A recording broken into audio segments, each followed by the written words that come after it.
Meet the Sydneyporeans! We have been looking for Singaporeans who have made Sydney their home. We are meeting some of them to find out about their lives here and their secrets about New South Wales' best places and activities for visitors. Hello, I'm Cherie. And I'm Joel. I grew up in Tiong Bahru and Holland Drive, so I have a lot of fond memories of those places. And I've always loved the outdoors since young. Growing up, my parents would take me to the Singapore Zoo, Jurong Bird Park, and we would go cycling along East Coast Park. Whenever we're back in Singapore, we would eat non-stop. Chicken rice, laksa, durian, sambal stingray. Don't say already lah. We both love Singaporean and Australian cultures and the different types of outdoor experiences we get in both countries. Today we have Cherie and Joel who are taking us on some amazing outdoor adventures. They've been here almost a year and have explored new places almost every week, so they're the perfect fit to show us how Singaporeans can enjoy the outdoors in Sydney. When I first heard about you guys, I thought, what an interesting couple.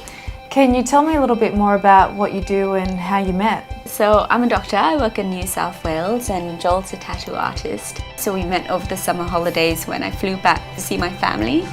Had a bit of a long distance relationship, but that part's over now and we're living here together. Yeah. Now Joel, since you moved to Sydney, are you still working as a tattoo artist? Yes I am. I'm currently working at Little Tokyo Tattoo.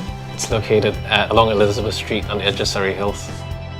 So obviously you guys like the outdoors. What would you recommend to like-minded people? We recently went to Watermella Bay.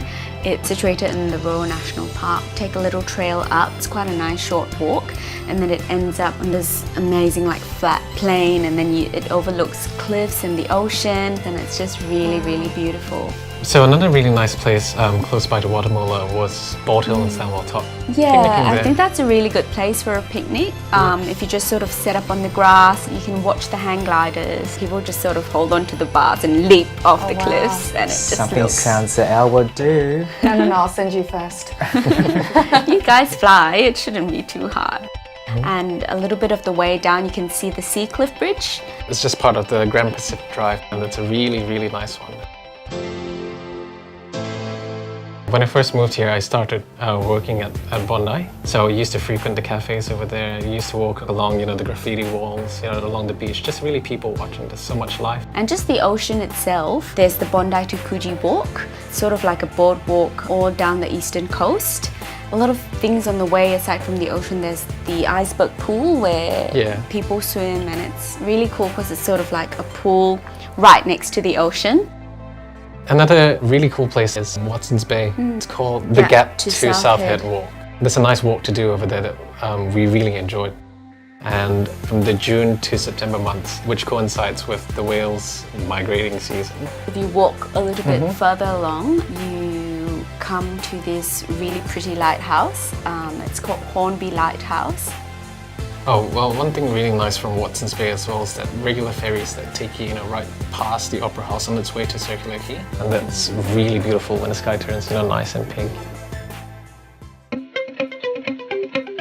The whole mood of the place pretty much changes, because of the way the buildings are lit up. The first installation we went to visit was a model of the Sydney skyline, and you could choose the colors of the buildings, and then, you push this big green button. 5 seconds later, the Sydney reflects your color choices. Have you been out to the Blue Mountains? Yeah, there's a lot to do there. I think the main attraction over there would be Echo Point. That's where you find the steepest train in the world, and you can also take something like a huge cable car across. The view just going across is just amazing. If you're not a fan of heights though, you can always do the walks. Entire mountain range to be seen from that height.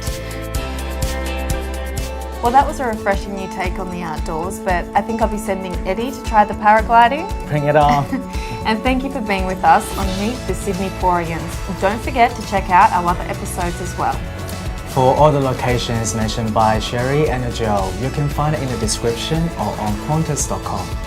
So why don't you just hop on next Qantas flight to Sydney to create your own experience.